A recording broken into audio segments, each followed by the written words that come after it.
Yo, K-Hope, tap greetings, Akwaba, bless up. Welcome back to the Recovery Room of Racism Non-Anonymous with me, Sis Abena, sharing with you another episode of Abena's World and sharing a message from the Recovery Room of Racism Non-Anonymous.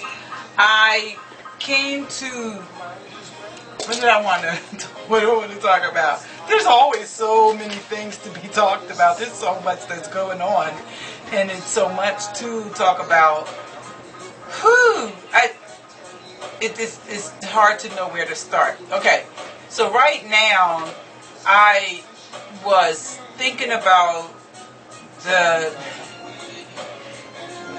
challenge to unity. Now let me put it in this context. There is a video that is circulating around the internet. At least I've been seeing it on Facebook and YouTube. Stan the white man who is telling a woman of African descent how white people were able to, given the inside secrets of white people and white supremacy, and how they were able to do what they did, and what black people would need to do in order to obtain true black power. That's the nature of the video, Stan the white man going around. So I looked at the whole thing today, and what I saw was it never fails. I need to have an on air sign out there, but I don't have an on air. I need to lock the door or something. And that's gonna block my flow. Stop it. Stan the white man video. I listened to it last week, about 3 minutes, and I turned it off. I was like, this is, here we go again. Number one, these are things that I'm familiar with. I know what he's going to say, and certainly this information is not secret anymore. Many of us have uncovered it. Number two, I think about and I become aware of the barriers to said unity. The information is accurate at face value. Yet we do need unity for sure. It's about unity. There was an organization and strategizing, and then not following the God of your enemies. Those were his three things.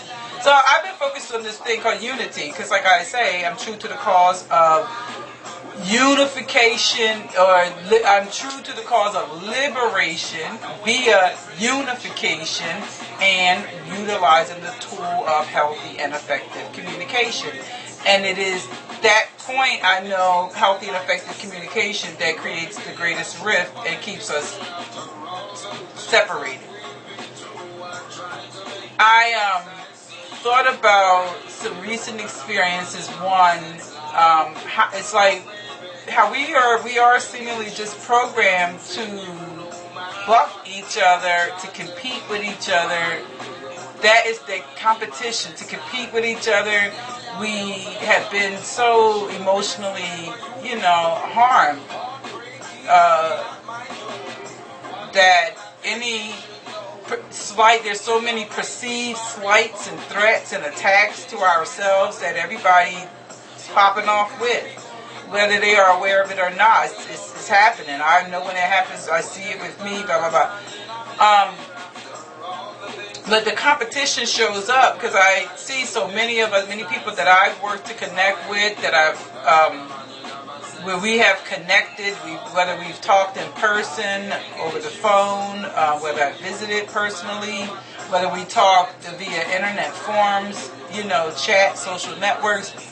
It's clear that we all, I know the people I come in contact with, you all are,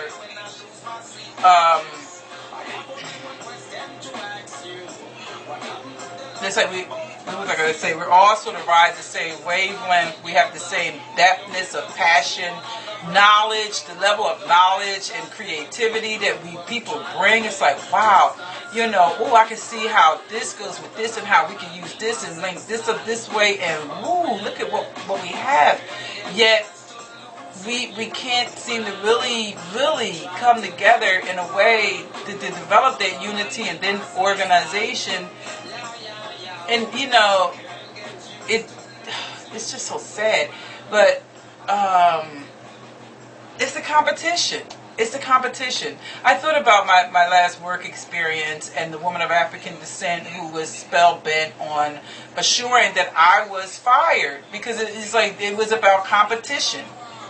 It had to be me or her. One black woman who is college educated, professionally oriented, on the unit, and she had to be it. So she came in and yes, it pushed me out of my spot. Now I wasn't there with the desire or energy that says I'm the smart black woman. That wasn't my purpose. I didn't have that energy line of thinking.